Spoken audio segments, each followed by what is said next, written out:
Welcome to a meeting of your Planning Commission, the official local planning agency for the cities of Tampa, Temple Terrace, Plant City, and unincorporated Hillsborough County. The Planning Commission provides innovative leadership and long-range vision that contributes to the creation of a thriving, prosperous community that offers opportunity, fairness, and choice in how we live, move, learn, work, and play. For more information about the Planning Commission, please call 813-272-5940. Follow us on social media or visit our website at planhillsborough.org.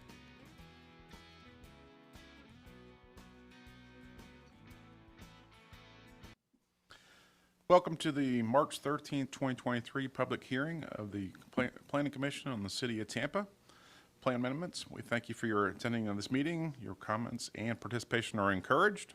For those attending in person and wishing to speak on any item, please sign the register at the rear of the room and turn off any devices that may be a distraction. To minimize feedback on the audio, all online participants, which I believe we have none at this point, will be muted until their opportunity to speak. Planning commissioners should unmute themselves to indicate they would like to speak. Please state your name at the beginning of your remarks for the benefit of the clerk. There will be an opportunity for members of the public to provide comments when your name is called. You'll be unmuted when it's your time to speak. Please wait until the chair calls upon you to begin speaking. State your name at the beginning of your comments and adhere to the time limits. If anyone has any difficulties or is watching via HTV and would like to provide comments to be included in the record for the local government hearing, please email them to planner@plan.com.org. The meeting will be conducted as follows. The agenda item will be introduced. Staff will give their presentation with a 15-minute time limit. The applicant will be given an opportunity to present their presentation with a 15-minute time limit.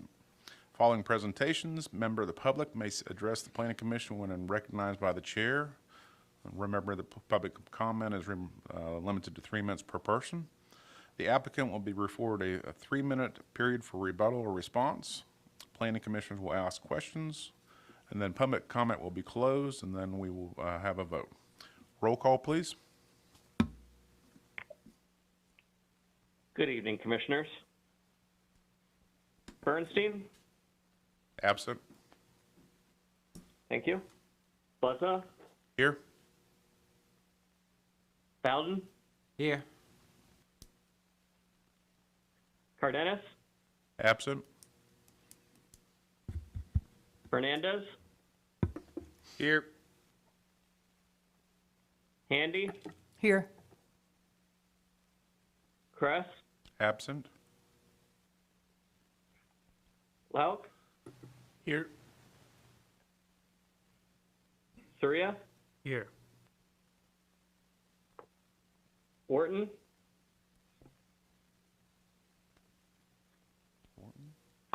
Rodriguez? Here. Oh. Joseph? Absent. All right. Thank you. You have a quorum. All right, thank you. All right, the first item on the agenda for the City of Tampa is TP CPA 22-25 Comprehensive Plan for 1236 Channelside Drive. Good evening, Commissioners. Sam Thomas with your Planning Commission staff. This is Tampa Comprehensive Plan and Map Amendment located at 1236 Channelside Drive. Some background on this request. It was privately initiated. It's small scale in size, approximately 0.67 acres. And the request is to go from heavy industrial to regional mixed use 100. Here is the site on our general locator map. It is in the Central Tampa Planning District, the Channel District neighborhood, and the Channel District urban village, and is also located within the coastal high hazard area. Here's an aerial of the subject site and the surrounding area. You can see the subject site in yellow and outlined in red. As you can see, the surrounding Channel District neighborhood is very urban in form, mainly surrounded by multifamily developments that are mid-rise with some mixed use in it. This little surrounding pocket around it right here, you can see there's a lot of vacant land around it. This area is a little outdated. This spot right here is now under development with the high-rise building, and then this site right here is under construction with the mid-rise building. As you go east of the site, you can see the Ybor Channel. north of the site is the Ybor Historic District and the Gasworks development in this general area. When you go to the west, you get the Central Business District and the Tampa Union Station. And then over to your northwest, you have the Encore development. This is looking south along Channelside Drive. The subject site is on your right. So it goes from here back to outside of the frame here. This is looking north along Channelside Drive. The subject site is on your left. So this chain link fence down to this building. And this is looking east from Channelside Drive at the subject site. And this is looking west across Channelside Drive from the subject site. Here is our adopted future land use map. This map may look kind of familiar to you all. There was a request in May of 2022, TACPA 2202, that was just north of this site. It was this parcel right here, and then over to the east, this parcel here. So as you can see, the predominant future land use designation in this area is the RMU 100, with a few remaining heavy industrial sites, which is the darker gray. This light gray is the light industrial, and then this maroon color on the eastern or the western corner of your screen is the Central Business District, and then in this upper right-hand corner to your northeast is the Urban Mixed Use 60. And here you can see the map showing the site recognized under the RMU 100 designation. So the proposed impacts of this request. Currently under the heavy industrial, residential development is not permitted, but they can be considered for almost 44,000 square feet of non-residential uses. Under the RMU 100, they can be considered for 67 units or a little over 102,000 square feet of residential or non-residential uses. But since the subject site is within the Central Business District periphery boundary, it is possible to attain additional density and intensity above what those maximums are shown on your screen here. So staff reviewed this request and found multiple policies applicable with the request, such as directing the greatest share of growth to urban villages, ensuring there's an adequate supply of housing for Tampa's population, encouraging additional density and intensity in areas served by transit, and promoting high-density housing development within the Central Business District as part, or within proximity to the Central Business District as part of the compact city strategy for growth. Additionally, however, Planning Commission staff found the request inconsistent with multiple comprehensive plan policies, such as directing populations away from the coastal high hazard. Plan amendments that are increasing their density should show no negative impacts on hurricane evacuation times and routes and shelters. And then for the preservation of industrial lands that are currently undeveloped and that are designated with heavy industrial, and along with preserving industrial lands and discouraging residential use near industrial lands. So based on that, the Planning Commission staff recommends that the proposed map amendment be found inconsistent with the goals and objectives of Tampa's comprehensive plan. That concludes my presentation, and I'm available for any questions. Ready for the applicant to present their case?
Alex Shaler, 400 North Ashley Drive for the record. I'm pivoting over to the Elmo with the hard copies.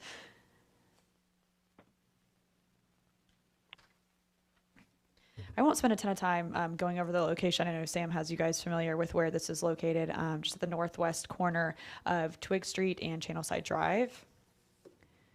Sam also showed this to the adopted future land use, which is heavy industrial. What we're requesting is RMU 100, shown on the right map.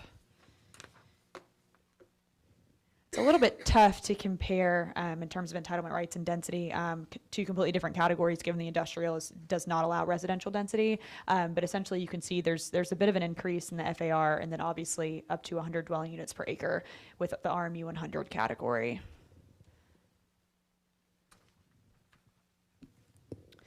I'd like to start out by noting, as a first justification point, the trending pattern in the Channel District neighborhood. So as we're all very aware, the Channel District used to be categorized by light and heavy industrial. Over the past decade or so, it's transitioned into a very urban neighborhood, as Sam had mentioned. And this map on the screen is showing the future land use designations currently in the Channel District. As you can see, the parcel that we have before you tonight, 1236 Channelside Drive, is one of the last few remaining industrial parcels in the district. Some precedent for this proposed request, as you can see, all of these yellow arrows on the screen in the green dotted hatched areas are sections of land within the Channel District, and then as you can see north of Adamo and Ybor City that have transitioned not only to a mixed use land use designation, but to this specific category, to RMU 100. All of these parcels are also located within the coastal high hazard area. As you can see, I've noted in green the specific TACPA 2202. This is the one that Sam had mentioned. This is 1242 Channelside Drive, which we brought before you about a year ago, May 9th of 2022, with this same request, heavy industrial to RMU 100. That was found consistent by this board. We forwarded that on to City Council. City Council approved that application and the subsequent rezoning, and that's currently in the design phase as well. As you can see, our parcel before you tonight, this yellow one, is just south of that development. I think one of the most important characteristics of good, successful urban mixed-use development is the ability to use alternative transportation. And as you can see, this parcel is a great candidate for heavy or high-density mixed-use development, given the different transportation links in this area. So as you can see, Tampa Union Station is just west. I've noted Selman Expressway, Adamo Drive, which is a great connector from Brandon. And then as you can see, direct frontage of this parcel 1236 Channelside, there are heart routes available, as well as the Tico streetcar line. Our parcel is shown here with the yellow star for that location. And I would like to note too that and I'm going to get into the coastal high hazard policy in a second, but it's important to note that when we're directing housing, like I said, we understand the hesitancy with the coastal high hazard area, but it's important to note that the parcels like this, and specifically parcels in the Channel District, are such great candidates for redevelopment and such great housing opportunities, just given their location to the downtown core and the availability of people living in places like this to get to the city center. So they can walk, they can bike, they don't necessarily need a car. And I think that's really important, given the fact that our city lacks a lot of different transit measures currently. Again, I'd be remiss not to address the coastal high hazard area, and I think some of these points that I'll make are pretty familiar to all of you.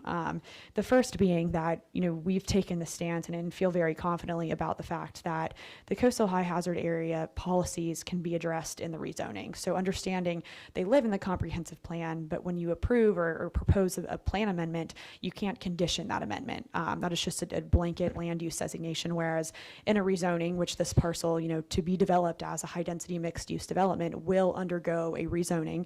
In the rezoning, that is the vessel to caveat or to mitigate for such things like hurricane evacuation times in those specific sections of the plan.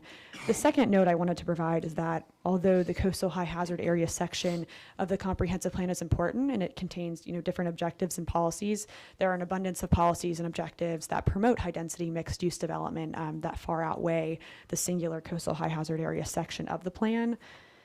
I'd like to note a couple of those in this presentation. The first is that, and Sam mentioned this, but this parcel is located within the Channel District Urban Village. The Channel District, or the urban villages in general, are the recipients, or should be the recipients, of the city's greatest portion of growth. Some of the other points I'd like to make is that there's, and this is noted in the staff report as well, but there are plenty of different policies in the comprehensive plan that encourage compact, high-density development, which, you know, is seen throughout the Channel District, as well as infill development, and in using these parcels that are currently underutilized and being able to develop them to provide additional housing and additional commercial areas for that neighborhood as well. These categories address multifamily residential specifically, which, given this is a mixed-use land use category, but you know, residential is one of the uses supported within this category. I'd like to note the second one, designate as multifamily residential areas existing areas predominantly occupied by multifamily development. As I mentioned earlier, and as I'll mention again in my concluding statements, the Channel District area is largely occupied by multifamily development as of currently.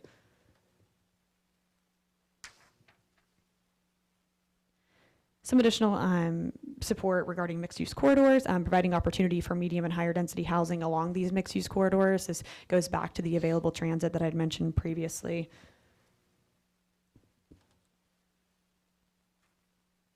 And then the last set of policies in regards to housing stock, and that's that the city should ensure that there is an adequate supply of housing and to encourage new housing on vacant, like I said, or underutilized land, as this parcel is currently. We have 150 people moving to Tampa every single day, and we have to have a place to put them. And as mentioned, I think that the Channel District is a very, very viable living area for people who are working either in the city or like to be able to walk or bike to other places within the downtown core. And I just wanted to conclude with a couple notes on the Channel District CRA plan. We spent a lot of time talking about the comprehensive plan, but the Channel District includes, they have their own CRA plan as well. And I think this statement, and we've shown this before on prior presentations, I think this is a really, really, really great exemplification of where the Channel District was and where it is today. It says that the Channel District has quickly grown from an industrial area into an urban mixed-use neighborhood with office uses, hospitality and tourism, limited industrial uses, and a large and growing residential component. And there's two specific sections in the Channel District CRA plan that I wanted to note. The first is in regards to underutilized land, section 6.1.2. As you can see, that this parcel is designated as a parcel that is underutilized, and there's a couple different policies that I'd mentioned on previous slides that promote providing housing on underutilized parcels, and this plan specifically labels this parcel as underutilized where it stands today. The second one is section 6.2, and this is in regards to the future land use designations. And as you can see, this divides it up by acreages, so kind of a bird's eye view of the district as a whole. RMU 100 is largely predominant in the area with 150 acres, and you have heavy industrial with only 14 acres. So although we completely understand the preservation of industrial lands and that's an important policy in the comprehensive plan, but I think on the opposite end of that, it's important to ensure compatibility, and heavy industrial and light industrial uses are not compatible with the Channel District neighborhood anymore and the pattern of development that it is trending towards and where it has come from. And so I think it's important to analyze this compatibility, because thinking realistically, there's not going to be a manufacturing facility or a processing plant in the middle of the Channel District in 2023 or in the years to come. So with that, I'll conclude my presentation, and I'm happy to answer any questions. All right, thank you.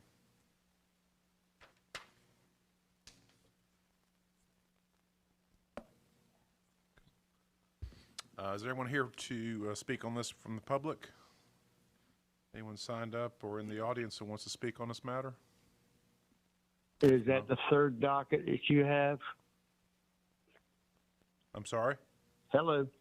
Is this the one about over here, Eastern Hillsborough County, with Steve Lindsay property that's wanting to be changed from housing to warehouse? No, sir. This is on 1236 Channelside Drive. Okay, it has nothing to do with me. I'll wait my turn. All right, thank you. Sir, can you identify yourself for the record? James Phillips, 1212 Lindsay Road, Plant City, 33566. All right, thank you. All right, thank you very much. Commissioners, questions for the applicant or staff? We come into the quandary again of the coastal high hazard issue, and Yeah, I guess I'll start. Yeah, we've been approving or finding these consistent, even against staff's recommendation, basically because of the growth of the Channelside district. So I'm just going to throw it out there that I'm going to be consistent with being consistent.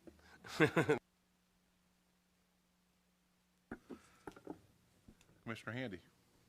I'm going to be consistent with siding with staff's finding of inconsistency.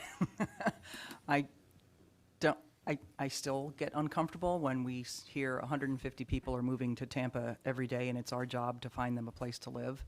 I don't think that is our job. I think our job is to make sure that we are developing and establishing and maintaining communities for all of us, including existing residents. And I don't like the idea of the 150 people coming here a day living in the coastal high hazard area. So that's my comment. Commissioner Lau? Question for staff. So please jump in and correct me if I'm incorrect. In reading the staff report, listening to the presentation, it sounds like staff's finding of inconsistency boils down to the coastal high hazard and the preservation of the industrial district. Yes, sir. So when you look at all the growth that's transpired in that area with the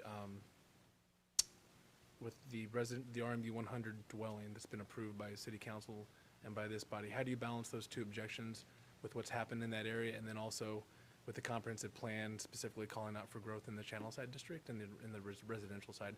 How did you weigh those two things, and how did you come to the conclusion to lean on the coastal high hazard plus the preservation of heavy industrial when there's not any industrial in the area? Yeah, so I would say past president kind of weighs a lot on that. Planning Commission staff has regularly found anything that is in the coastal high hazard inconsistent with if you're proposing density increases in the coastal high hazard, we've regularly found that inconsistent. So looking back on that precedent is something to follow with that along. And then on top of that, the life safety issue of the coastal high hazard has places almost a more important weight than all those other policies when it comes to the growth in the Channel District when we were looking at it. So overall, we took the approach of let's look at all these policies and what supports the growth and what supports the coastal high hazard preservation or not putting more density in the coastal high hazard. And when it comes down to weighing all those things, we try to balance it out and show you guys the policies that do support it with the applicable policies, but then the policies that, hey, could possibly pose a life safety issue with the coastal high hazard. And then it has been noted multiple times in the comprehensive plan that preserving industrial is very important to it. So we kind of can't just ignore it, even if it has mostly gone away, especially with the port just to the east of it. So in that vein, it's most likely a reading comprehension inability on my part, but if I read the staff report, there's a note in there that says RMU 100 can have up to 137 dwellings, and then I also saw a note that said 67 dwellings. So can you clarify that for me? Which so one it would be allowable? 67 dwelling units. Okay. You know where that is at on the page? I didn't note it when I was reading Okay. it. I just want So- to make sure I didn't make a mistake and then transmit that it's later. no sweat. Again, I'm putting it on my inability to comprehend what I'm reading. But So yeah, let's it call could- it 67 dwelling units. And if we look at the current underlying zoning, which allows for professional office, general and commercial office, what type of unit or building could be put on there which would drive a lot of traffic and people into that area? So what type of density are we looking at from a scale perspective? So on one hand, we have 67 dwelling units, right? And if the underlying zoning, future land use planning now allows for some sort of intense commercial application, industrial and or commercial, what density differences do we have there? For the RMU 100? Yeah, so for the RMU 100, right now you're looking at like for the max for the heavy industrial, you can get a 1.5 FAR. Okay. And with the CBD bonus, you can double that to 3.0, I believe. When you're moving to the RMU 100, you cap out at a 3.5 FAR, but you can double that to a 7.0 FAR with the CBD periphery. So you're looking at a high-rise building you could probably have maybe 200 plus units in it. With mixed-use retail on the floor or office, you could get quite a few 1,000 square feet out of that. At a 3.5 FAR, I believe they are capped at around 3.5, they're around 104,000 square feet. So, put that by 100%, and then that's what we get at for the next one. But I don't have that math off the top of my head, and I do not believe I included it in my staff report, but I can give you that calculation real quick if you would like. I'm curious what the difference in the intensity would be between the RMU 100 maximum allowances and between what the applicant is asking for. If it's an intensity issue in the coastal high hazard area, and some of my fellow commissioners are concerned about the number of people that we're bringing into that area, I'm curious what the existing designation allows for, future allows for, versus what we're being asked to approve, and what the differences are there.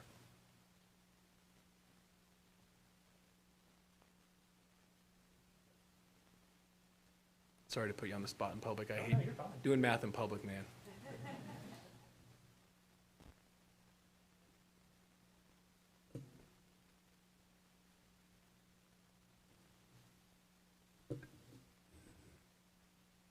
Is this the calculation with the bonus, Sam? Okay.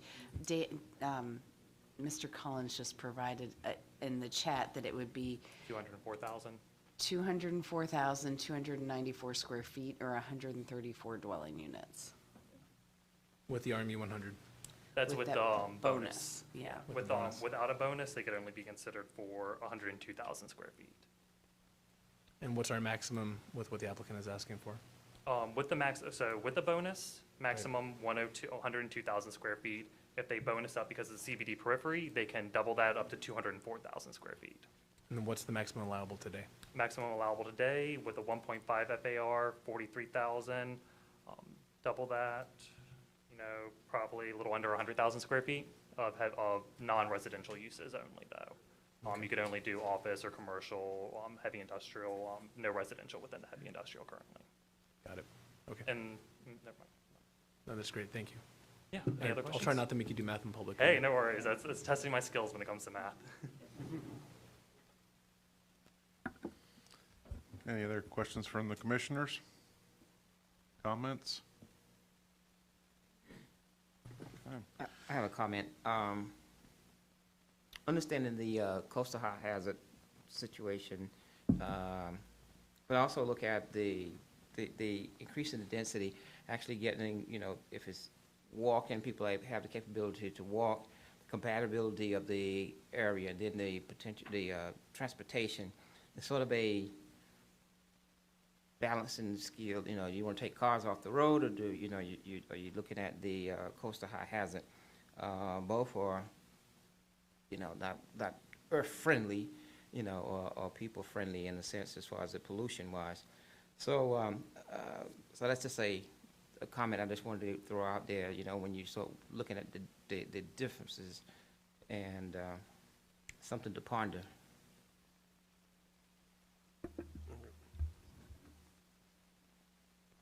Commissioner? Thank you.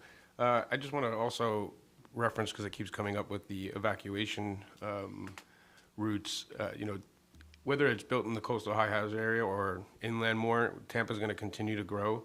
And I feel like that's more of an FDOT problem to solve and not a land use problem. Florida's going to have to deal with evacuations in every county. Whether it's built in Tampa Heights or the Channelside district, evacuation issues have to be dealt with either way.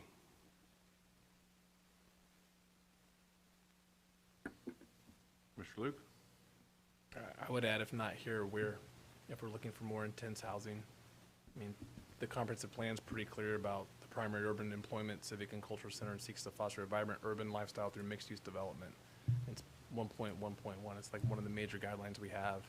And again, I think the staff report's pretty comprehensive, and I appreciate the note in there about preserving industrial use in that area, but the industrial use is largely gone. The development is largely gone, and the existing residents there are not going to want to see an intense industrial application put at the foot of their doorsteps. And at the end of the day, we're not driving a lot of additional folks into that area beyond what live there today. Those are my thoughts. Okay. Anybody else with any comments or questions? Okay, so we will close comment and we will go for a motion. Do I have a motion? Commissioner Fernandez. Give me 1 second. I'd like to propose that we find City of Tampa CPA 2225 consistent with the Tampa Comprehensive Plan and forward this recommendation to the Tampa City Council. If we could cite some policies with that, that'd be great. Thank you. Land Use Policy 2.1.1, Land Use Policy 2.1.2, Housing Policy 1.3.4, and Land Use 6.1.10. I have a motion on the floor. Do I have a second? Second. have a second from Commissioner Lauk. We'll call for a roll. Bowden, Yes. Buzza, Yes? Fernandez, Yes. Handy, No. Lauk, Yes. Soria, Yes.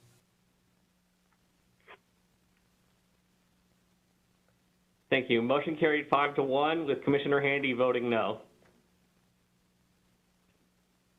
Thank you, Commissioners.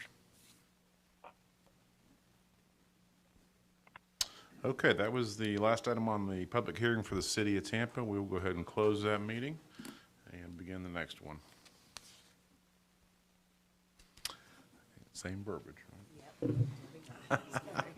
That's all right.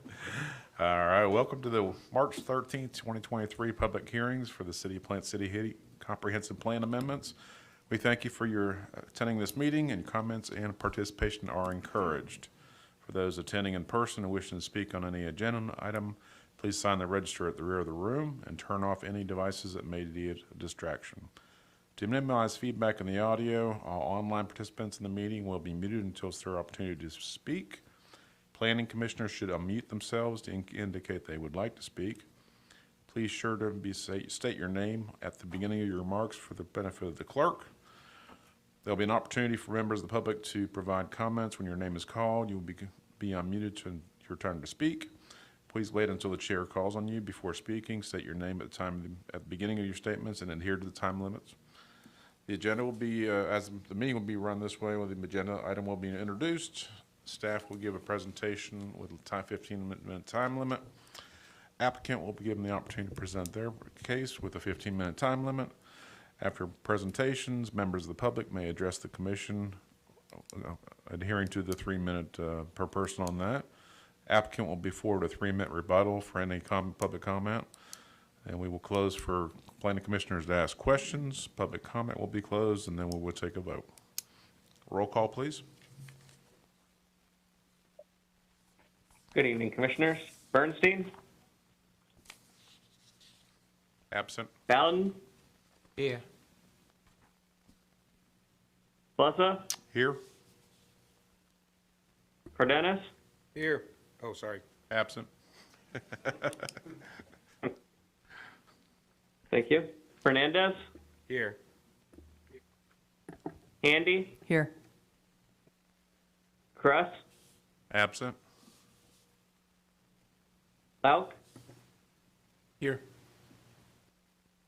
Soria, Here. Orton, Absent. Rodriguez, Here. Joseph. Absent. Thank you. You have a quorum. Thank you. All right, first item on the agenda will be PC CPA 22-16, east of James L. Redman Parkway and south of Trapnell Road. Thank you, Krista Kelly, Planning Commission staff. This evening, I'm presenting to you Plant City Future Land Use Map Amendment, PC CPA 2216. This is a privately initiated small-scale amendment. The site, it consists of 2 parcels totaling approximately 16.9 acres. This site was annexed into Plant City in 2007. However, it still retains its Hillsborough County Future Land Use designation of Residential 1. The applicant is requesting a change to Plant City's Gateway District category. As you can see, the site's located in the southern portion of Plant City, south of Trapnell Road, east of James L. Redman Parkway, north of Kilgore Road, and west of C.A. Bug Road. This is an aerial of the site. The site's outlined in pink, and the blue line delineates the city limits for Plant City, of which the site is within that boundary. As you see, the site is oriented and obtains access off of James L. Redman Parkway. Currently, a portion of the site is used as a residence and has a number of Accessory structures, it appears to be used for agricultural uses, as does the surrounding area. There is residential development, established rural residential communities to the south along Kilgore Road, and to the northeast along East Trapnell Road and east of CA Bug Road. This is a street view of the site looking east across James L. Redman Parkway at the northern portion of the subject site. This is looking east across James L. Redman Parkway again at the southern portion of the site. This is looking from the subject site towards the intersection of Trapnell and James L. Redman Parkway. This is the northeast corner in which you see the convenience store and gas pumps.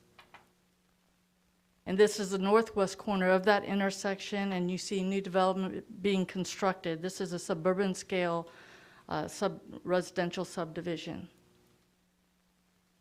This is the adopted future land use map showing the site currently outlined in black and shown in a white color. The site's identified as a transitional area by virtue of that white color, which means it's been annexed, but it retains the county's land use designation, again being residential 1. The site is situated between properties to the north and the south, which are designated Gateway District and shown in purple. These areas are recognized as part of the Gateway District corridor by the city in this area along James L. Redman Parkway. The land directly to the east of the site in this orange color is designated Plant City Residential 4. This site was amended to from Residential 1 to Residential 4 recently as a result of a plan amendment in 2021. Outside the city limits, you'll see the light green color. This is the Residential 1 land use category. This is properties in the unincorporated county, and it's designated for rural residential uses and to recognize existing rural communities. This is the proposed future land use map, and the site is now shown as Gateway District in the purple color. The site, again, is sandwiched between Gateway designated properties to the north and south. Amending the site to Gateway District provides continuity along this corridor, which was intended to front along James L. Redman Parkway. Okay, this is the impact slide showing currently under the site's designation of Residential 1, up to 16 dwelling units could potentially be developed, and up to 30,000 square feet of non-residential uses could be constructed. Based on the proposed change to industrial, up to 270 dwelling units could be potentially permitted, and up to 257,809 square feet could also potentially be developed. Overall, allowing this mixed-use development, which is a characteristic of the Gateway District, would significantly increase the potential number of dwelling units and square footage on the site. Staff reviewed the amendment site for consistency with the comprehensive plan and found the proposed change to Gateway District consistent with the plan's sections and policies related to neighborhood protection, residential development, hometown charm. These sections encourage development patterns that preserve the community's character and quality of life. Another section was found consistent is commercial development, which outlines strategies for compatibility and an attractive and efficient site design aimed at mixed-use developments.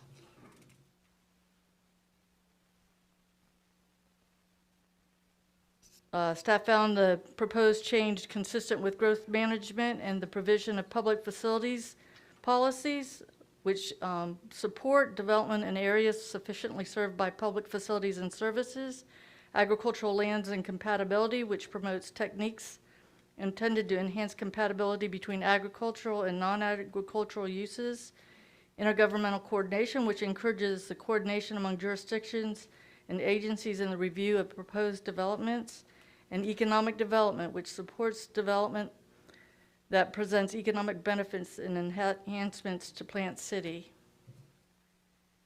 This amendment was distributed for agency review and no objections were received. Based on this review and findings, planning staff recommends that PC CPA 2216 be found consistent with the Plant City Comprehensive Plan and to forward this recommendation to the Plant City City Commission. And that concludes my presentation, and I'm happy to answer any questions you might have. Commissioners? Oh, I forgot. All right. Is the applicant here, and do they wish to present?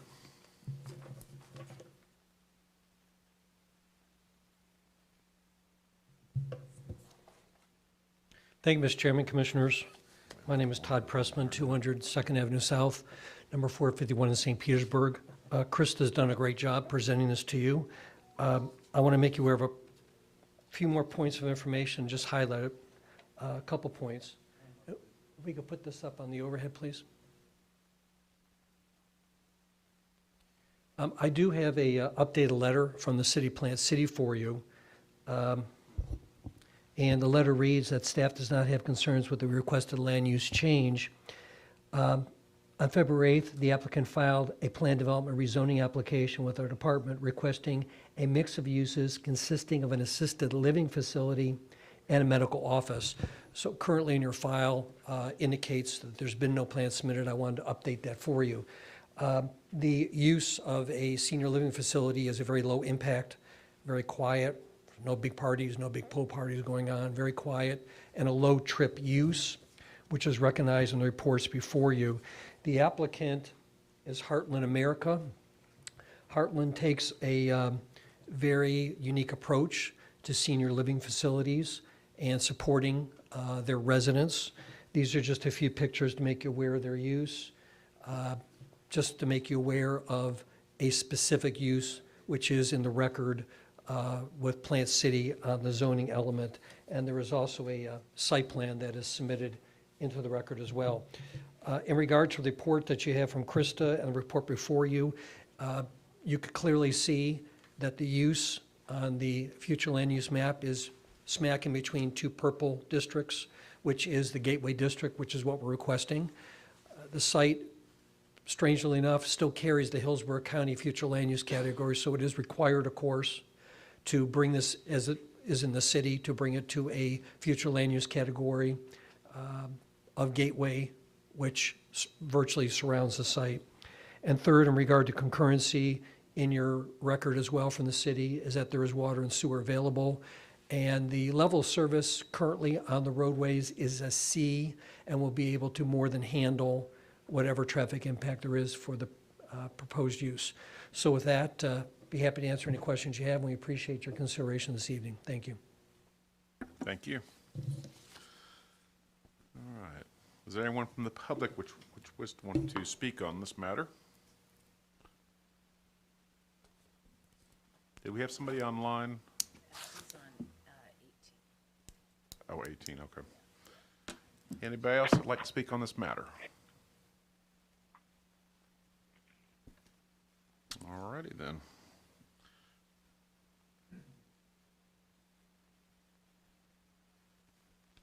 Commissioners, we open up for questions to staff and the applicant. Question for staff. Thank you for the great presentation. Thank you. I thought I heard you say this parcel had been moved from an R1 to an R4, and now we're looking at the gateway designation. Is that correct? Did I misunderstand you? I did say that, but I was referring to a property just due east of the subject site. Okay. So this is we're moving to an R1 to gateway, and this That's hasn't correct. been changed in the last couple of years.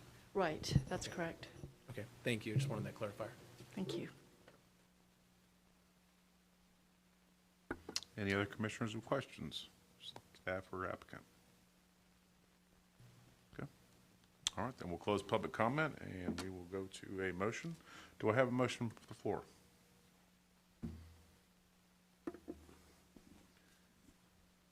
I'd like to make a motion for For the City of Plant City CPA 2216 from Residential 1 to Gateway District, consistent with the Plant City Comprehensive Plan, and forward this recommendation to the Plant City Commission. I have a motion by Commissioner Fernandez. Do I have a second? I will second the motion. Second by Commissioner Soria. Roll call, please. Bowden, Yes. Buzza, Yes. Hernandez, Yes. Handy, Yes. Lauk, Yes. Surya. Yes. Thank you. Motion carried 6-0. Thank you. Thank you. All right, the next item on the agenda will be PC CPA 22-17, west of Park Road and south of East Sam Allen Road.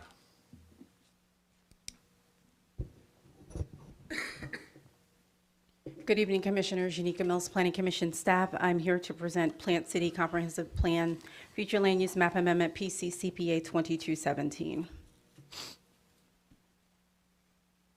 To give you some background, this proposed map amendment is privately initiated and is approximately 18 acres in size, consisting of 2 parcels. This same future land use designation was sought by the applicant back in 2020 under application 20-04 and was found consistent by the Planning Commission and inconsistent by the Plant City Commission. The applicant is requesting a land use change today from residential 6 and commercial to residential 20. The site is located within the northern portion of Plant City, specifically west of Park Road and south of Sam Allen Road. Maryland Avenue abuts the site along its western boundary. The amendment site is located within the boundary of the Plant City Northeast Plant City Master Plan, as well as the I-4 Tech Corridor, which promotes high-quality employment opportunities that achieve economic development and sustainability objectives of Plant City.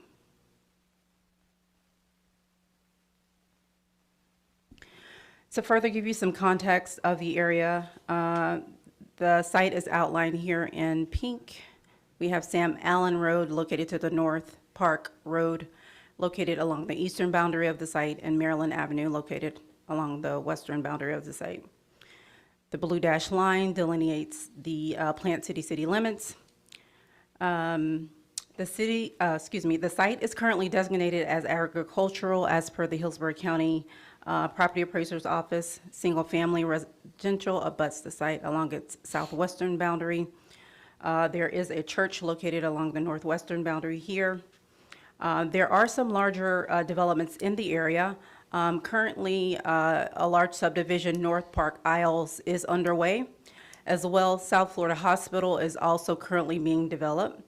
Also along Park Road, we have Stingray Chevrolet located south along Park Road. As for the adopted future land use classification, currently the site is designated as Plant City Residential 6, which is like the yellow color, and then Plant City Commercial, which is the red color. Other future land use designations that we have in the area, we have Plant City Industrial, which is the gray. We also have Plant City Residential, oops, I made a mistake here. This should be Residential 4. We also have in the area additional Residential 6 to the north within the Plant City future land use classification. As for Hillsborough County, we have Residential 1 here. Hillsborough County Residential 2 here. A presence of suburban mixed use 6 here, which is also within Hillsborough County. And the proposal before you this evening is to change the future land use designation to residential 20.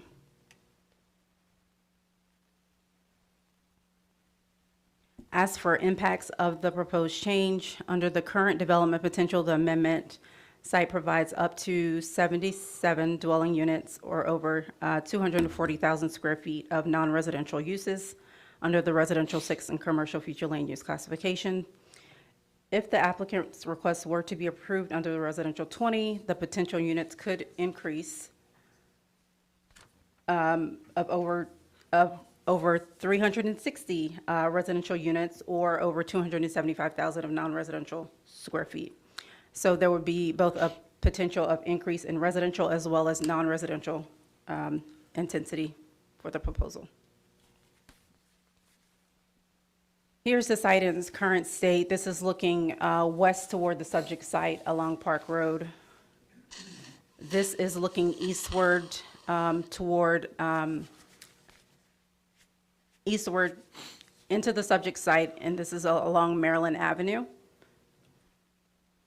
Again, the South Florida Hospital is currently being developed directly east of the subject site. This is looking north towards Sam Allen Road. Again, North Park Isles is under construction to the north. As for consistency review, staff reviewed the following proposal under, for consistency with the following goals, objectives, and policies. The future land use element policy 1.1.3 and policy 1.3.11 speaks to providing different housing types at different price levels as an important strategy to maintain and expand a diverse workforce. Policy 1.3 encourages mixed income and mixed use development that makes the most effective use of existing or new infrastructure as a means to facilitate community sustainability and affordable housing. Under the growth management, Objective 7.4 and 7.5 speaks to supporting redevelopment efforts in both residential and non-residential areas of Plant City, but that redevelopment shall create complementary uses or mitigate impacts to surrounding development. Additionally, I would also note that the residential 20 description states that the future land use category should offer immediate accessibility to work and shopping areas and or be near arterial streets and should be in close proximity to major community trade and services. Based on the lack of accompanying in-depth transportation analysis, the Hillsborough County Community and Infrastructure Planning Department did object to this request. An in-depth transportation analysis is done at the rezoning stage if development were to move forward. Though they did not object, it was noted by the Hillsborough County School District that the elementary and middle schools are projected to be over capacity, and at the high school level, there's insufficient capacity. School capacity will be addressed in order for development to proceed forward at the rezoning stage as well. Planning Commission staff recommends that PCCPA 2217 be found consistent with the goals, objectives, and policies of the Plant City Comprehensive Plan, and that this recommendation be forwarded to the Plant City City Commission. I'd be happy to answer any questions that you may have. All right, thank you. Would the applicant like to present their case, please?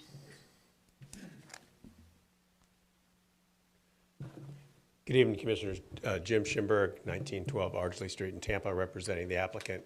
With me today, I've got Todd Taylor, who's the owner of the property, Ron Weiser, who's working with Phillips Development, who would be the proposed developer, as well as Alan Murphy, who's my land use planner.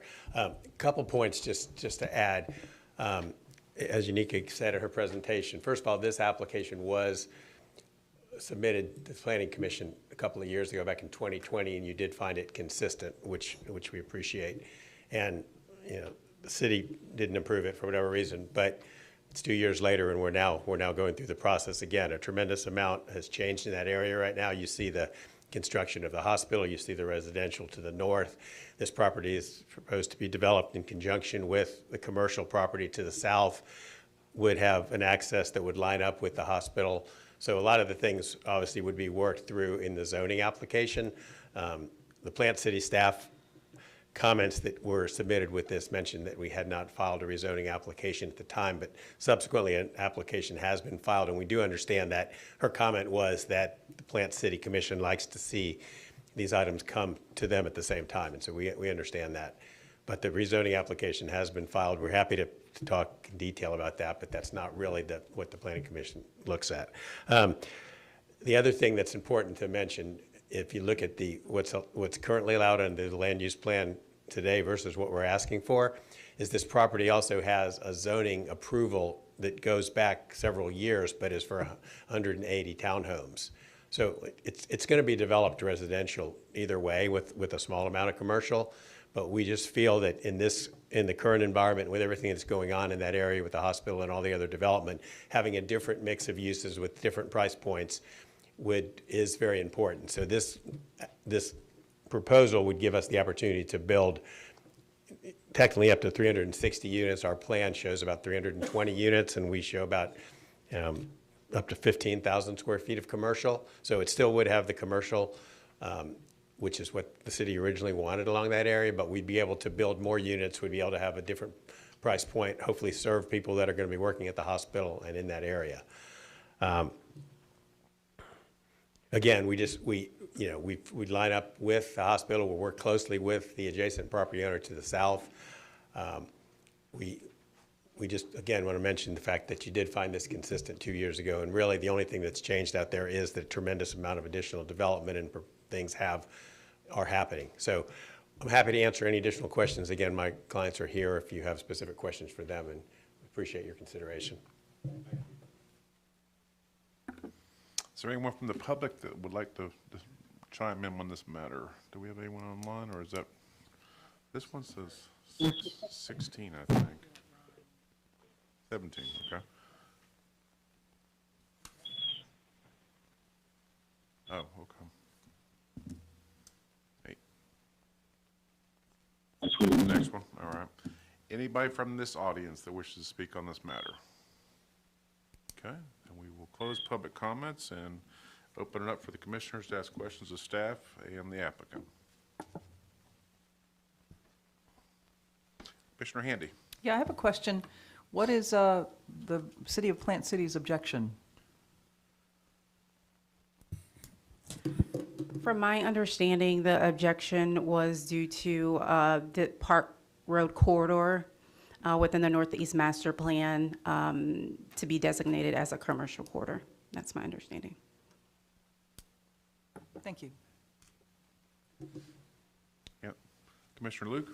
My question was along the same lines, that from Plant City's comments in the staff report, it indicated the master plan calls for commercial with residential as an ancillary use, which is why the Plant City Council denied this the last time. And I look around that area, and the applicant's right, and I think the staff report is correct. There's a mix of use there with primarily a commercial enterprise going up and down that corridor consistent with the master plan.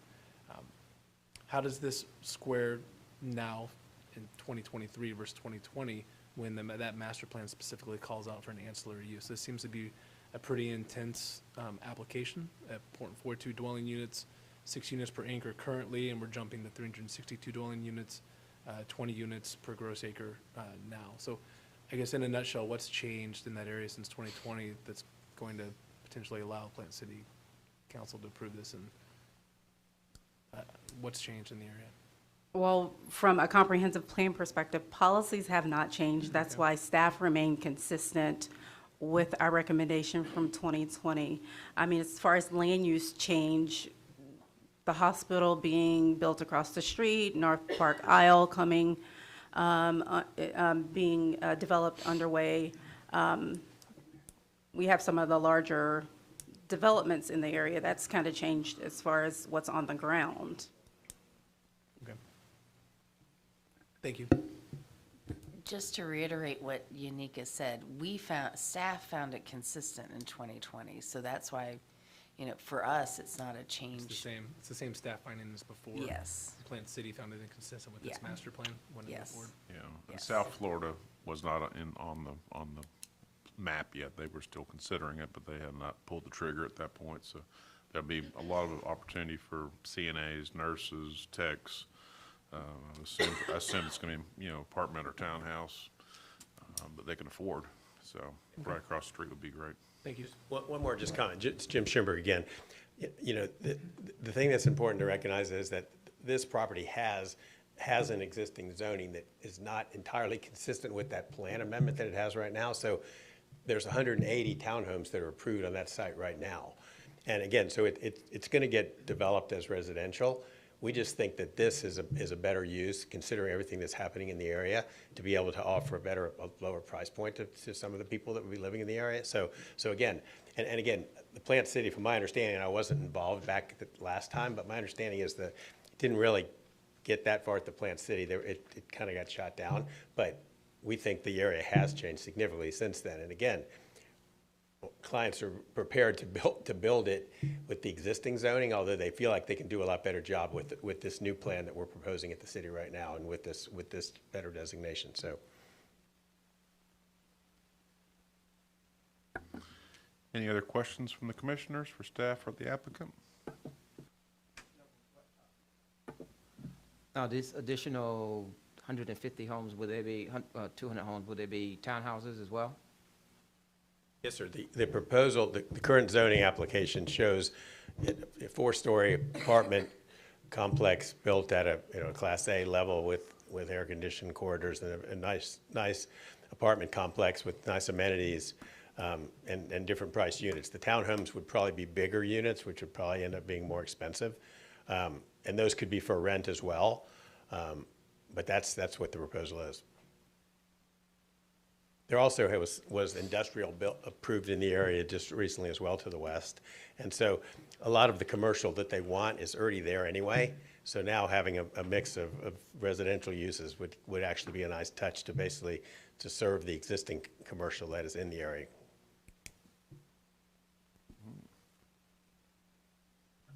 Any other discussion? Commissioner Surya? I had a question for the staff, and a comment too, I would like to add. Question, usually we see a map, if the color doesn't match the neighborhood, we find it inconsistent usually.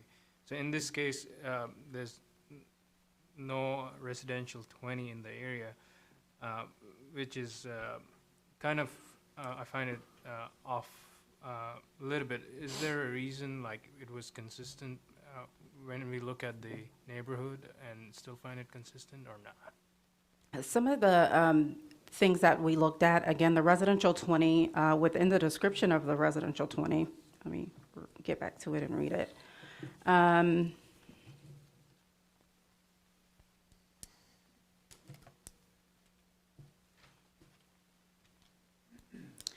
Within the description of the residential 20, it states it should offer immediate accessibility to work and shopping areas and be on or near an arterial street and in close proximity to major community trade and service activities. So that was, again, one of the factors in us leaning toward the consistency finding. Okay, thank you for clarifying. And just to add a comment, I think I've been to that area multiple times, Corvette dealership, and further south there's plenty of restaurants, and I think it will also allow residents to move closer to their working place. So definitely that might help the traffic congestion that we have in the city of Tampa too. So thank you for that. You're welcome. All right, other questions or comments? Can I just show one slide here that we actually forgot to put up here that my client wanted to have us show? You can see in this slide that our property is shown as the Taylor Phillips would be the development. Across the street, you've got the hospital complex, and to the south is the commercial property that is working its way through the city process that we're coordinating with. So we would have access, with them, but then it would tie into an access that would be directly across from the hospital's access. So we're trying to work with the changing area in order to support the development pattern and the things that are changing. And I understand, you guys are all asking great questions. And again, I think the only things that have changed since your staff recommended and Planning Commission voted it consistent a couple of years ago is that the area has, like I said, continued to change, and it makes even more sense now than it did back then. So again, I apologize for coming back up. No problem. Thank you for your time. All right. All right, last round for questions, comments? Seeing none, do I have a motion from the board?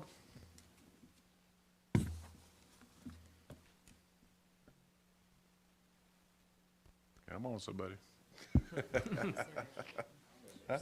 Oh, there we go. Yeah, my license is hidden. I'd like to move forward the motion CPA 22-17 that we find it consistent with the future plan amendment. Very good. I have a motion from Commissioner Soria. Do I have a second? Second. Second from Commissioner Lauk. Can I have a roll call, please? Bowden, Yes. Buzza, Yes. Fernandez, Yes. Handy, Yes. Lauk, Yes. Surya. Yes. Thank you. Motion carried 6-0.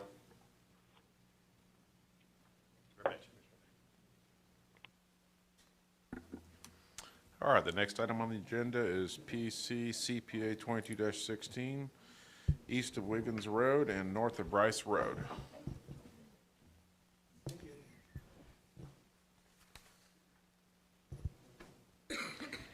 Good evening again, Krista Kelly, Planning Commission staff.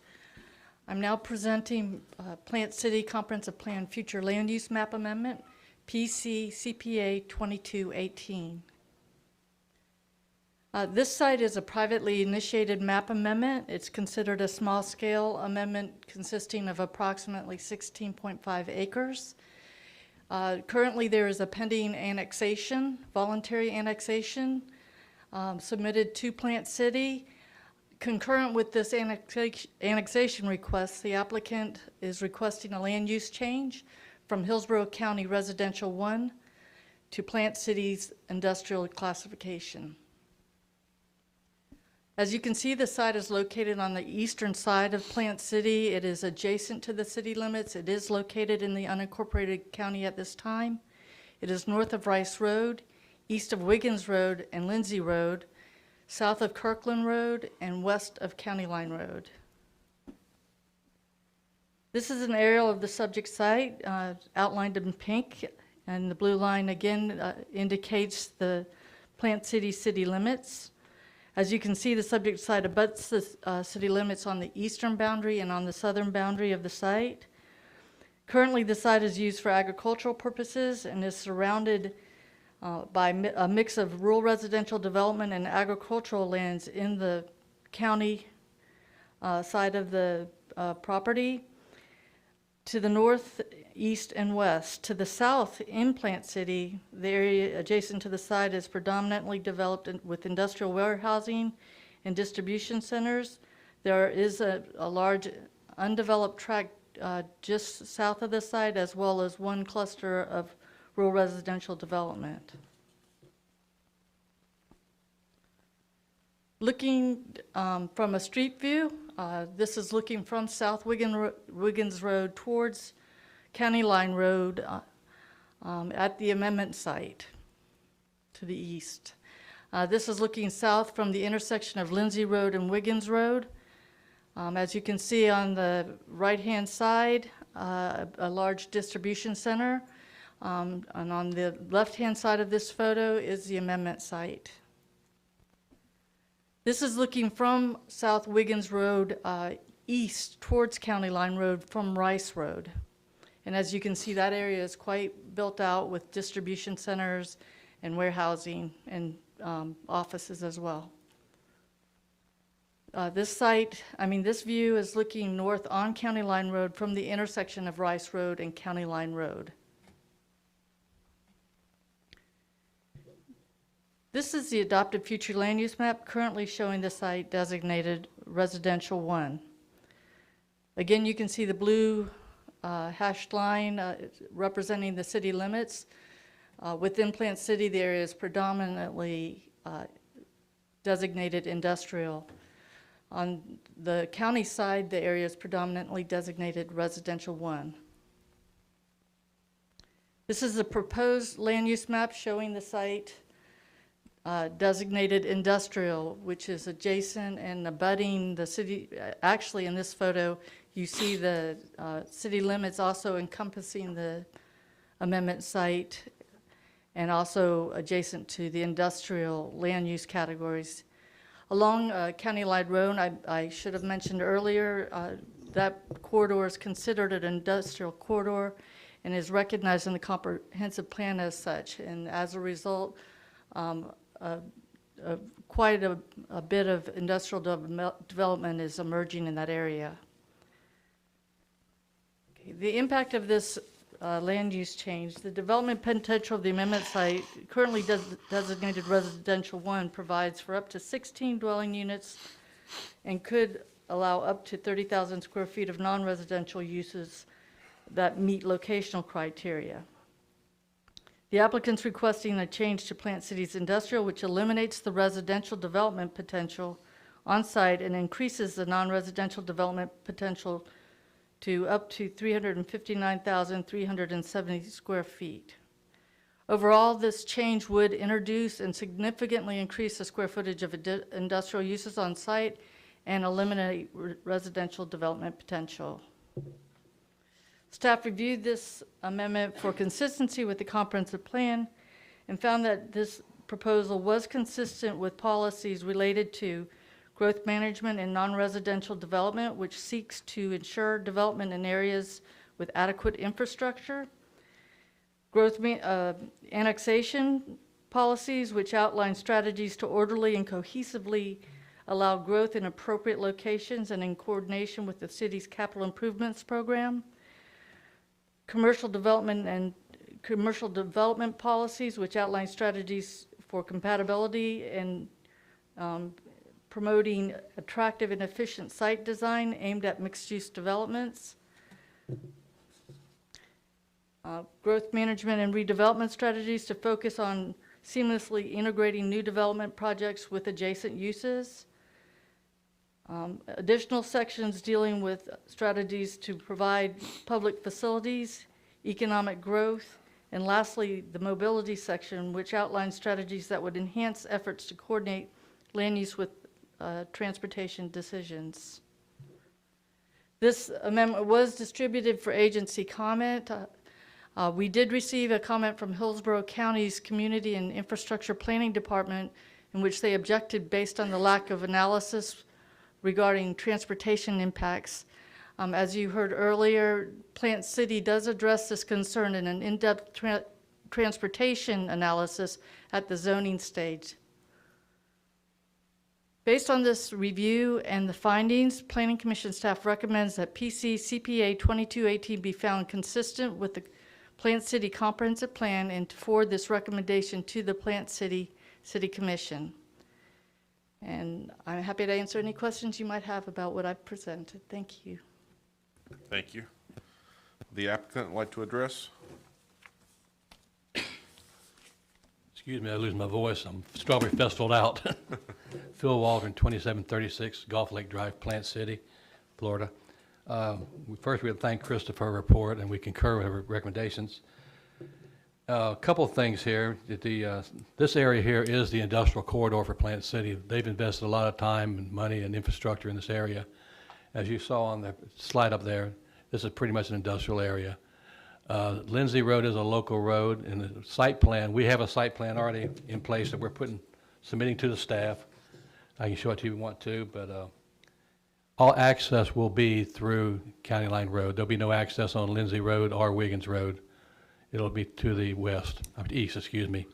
The other thing is the 359,000 square feet, what the number was.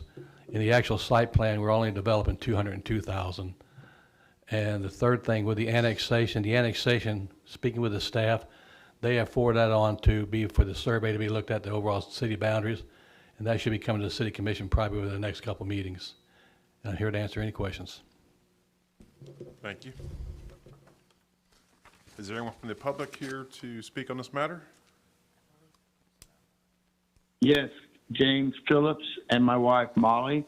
We're sorry we couldn't be there, but we had other things to get done today. We are just due north on Lindsay Road and due north of Rice Road, the applicant there.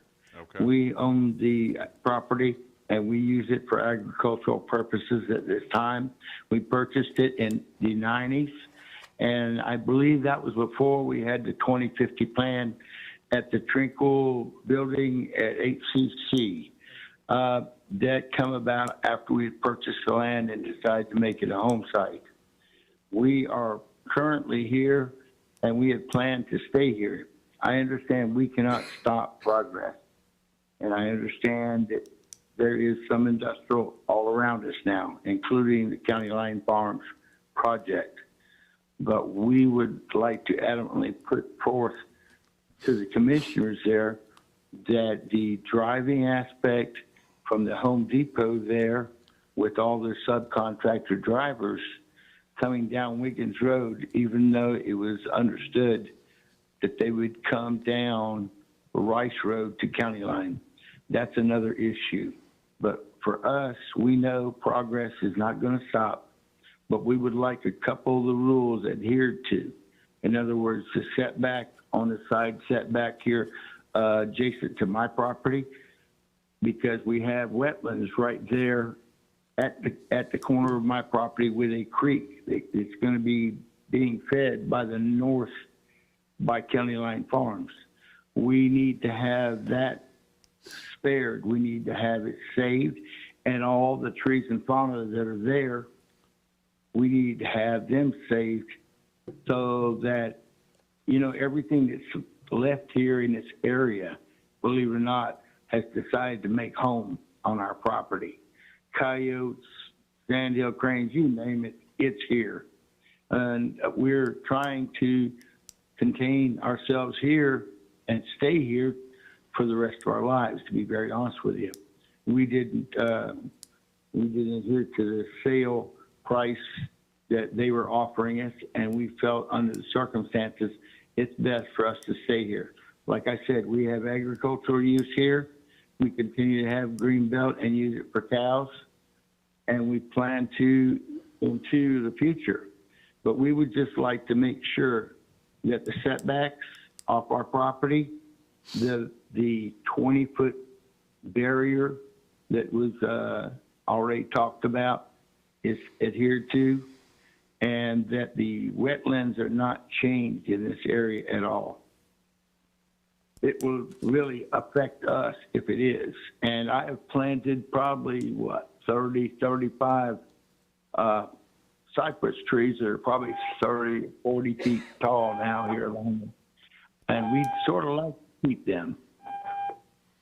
So if you could, please take that in consideration, that all those rules and the 6-foot chain link fence to keep the people that keep on coming on our property from the warehouses would not be able to do that. Thank you very much for your time. Thank you, sir. All right. Is there anybody else online that HGTV? Thank you for your comments, sir. Would the applicant like to reply to the comments? Yes, sir. Just a couple comments. First, if you look on this here, the green area to the north, that's the wetland area and the area he's talking about. If you notice, the building is shifted completely to the south, and talk about a 20-foot setback, we're talking probably a couple 100-foot setback to the actual building. Is that retention on the north side then? Yes, sir. And then with concern to the traffic on Rice Road, Lindsay Road, and Wiggins Road, again, our access will be on County Line Road.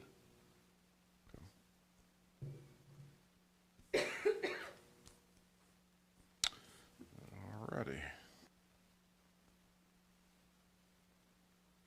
We'll open this up for commissioners for questions. Staff or the applicant? No questions? Oh, Commissioner Lau? I'll just say to the folks out there in the ether world listening to this, I appreciate the City of Tampa coming in when it has concerns with land use amendment requests and being available for us to ask questions. This is, by my count, the third land use amendment tonight that the city planning and zoning, Plant City had concerns with, to use their language, and we're not here to ask any questions. So I appreciate the cities that do come in for these meetings and give their time. And kudos to staff on all three of these tonight. Well done. Any other questions or comments? I just have a question about the creek, because it does look like it goes at least along the property, and I didn't see on your site plan, is anything going to be, is the creek going to be affected in any way by any, from that last site plan that you just had up? During the zoning phase, we'll be dealing with the EPC. EPC will look at that, and also Swift Mud, to make sure we don't impact that creek. Okay, it just looks like the pattern in the area, as you look at older maps, is that they say it's not going to get impacted, but then the construction alters it a little bit. So I understand the residents' concern there with that going right, I think, to the back of their property, so. Yeah, we're cognizant of that. Okay. Yes, sir. And the gentleman that did call in on the internet, that hopefully he will attend for the PD hearing, because a lot of those issues will be addressed at that point, so the buffering and that sort of thing. So, any other questions, comments from commissioners? All right, and then we will call public comments closed. Do I have a motion? Motion. I would move that we find City of Plant City PCA/CPA 22-18 consistent with the Plant City Comprehensive Plan and forward this recommendation to the Plant City Commission. All right. I have a motion from Commissioner Lauk. Do I have a second? Second. Second from Commissioner Handy. We have a roll call vote, please. Bowden, Yes. Buzza, Yes. Hernandez, Yes. Handy, Yes. Lauk, Yes. Soria. Yes. Thank you. Motion carried 6-0. Thank you. All right, the last item on our agenda tonight is PC CPA 22-19, south of Medulla Road and west of County Line Road. Good evening again, Yeneka Mills, Planning Commission staff. I'm here to present Plant City Comprehensive Plan Map, Future Land Use Map Amendment, PC CPA 2219. To give you some background, the proposed map amendment is privately initiated and is a little over 5 acres in size. The amendment site was part of a referendum to be annexed into Plant City, which was approved in July of 2022. The applicant is requesting a future land use designation change from Hillsborough County Residential 1 to Plant City Commercial. The site is located in the southern part of Plant City, west of County Line Road and south of Medulla Road. Polk County is just east of the site.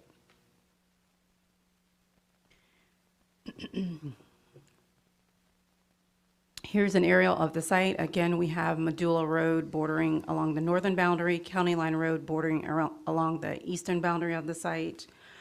The area is predominantly rural in nature with large lot residential tracts of land. To the west, we do have a presence of single-family residential here. To the south, this is a church located here. On the other side of County Line Road, this is a cemetery located here. I would note just to the north is the I-4 Tech Corridor, and there are large industrial buildings. Probably about a half mile to the north is the I-4 Tech Corridor. Here is the adopted future land use classification. Again, the site currently is designated as the Hillsborough County Residential 1. Other future land use classifications in the area, we have within the jurisdiction of Plant City, this is industrial.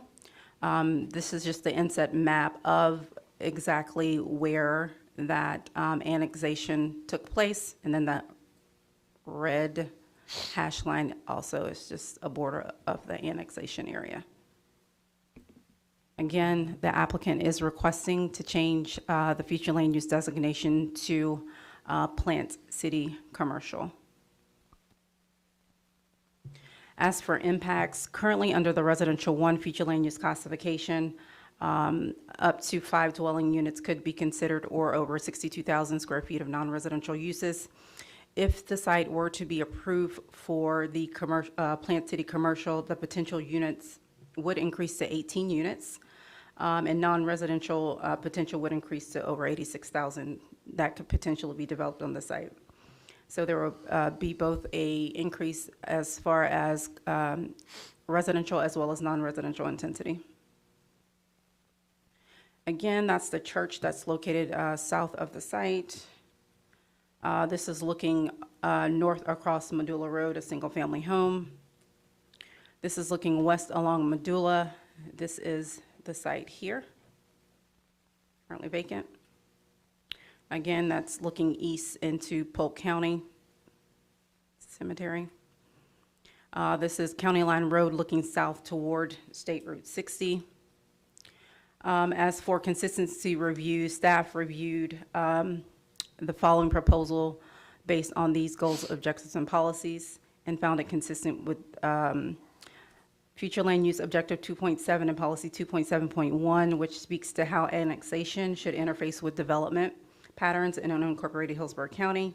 Future land use element objective 2.1 and policies 2.1.2, objectives 1.3 and policy 1.3.2, which speak to locating non-residential uses along arterials and collectors.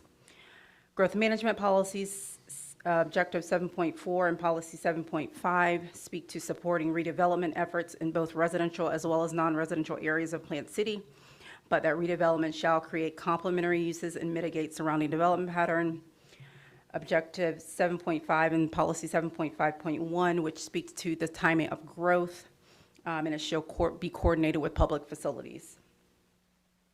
As well, we review this against mobility element objective 1.1 and policy 1.4.4, which speak to establishing a desired level of service standards for transportation analysis, as well as coordination with Polk County transportation along County Line Road. As far as agency comments go, the Hillsborough County Community and Infrastructure Planning Department objected to this request based on the lack of accompanying transportation analysis. Again, the transportation analysis will be done at the rezoning stage. And based on those findings, Planning Commission staff recommends that PCCPA 2219 be found consistent with the goals, objectives, and policies of the Plant City Comprehensive Plan and forward this recommendation to the Plant City City Commission. I'm happy to answer any questions that you may have. All right, thank you. Would the applicant like to speak on this matter? Bill Waldron, 2736 Gulf Lake Drive, Plant City, Florida. Really, we have no, we concur with the staff. One minor correction in the report that I saw, it said here, there was a pending plan amendment, CPA 2208 for Plant City Industrial. That's actually been approved by the city since that time, so just a minor correction. All right.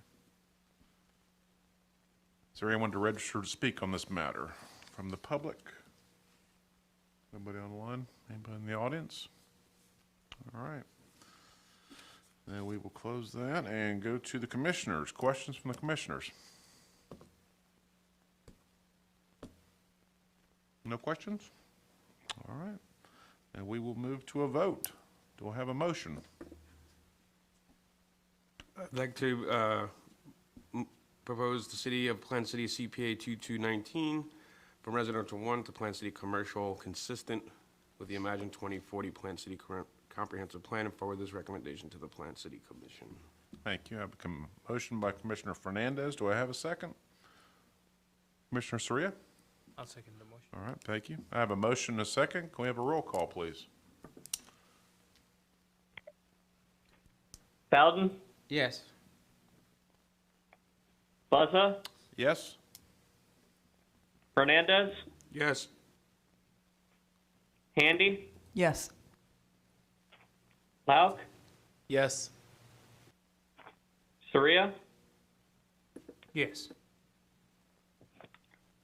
Thank you. Motion carried 6-0. All right, thank you. All right, ladies and gentlemen, I don't see anything else on our agenda. We are adjourned for the evening. Thank you for your time.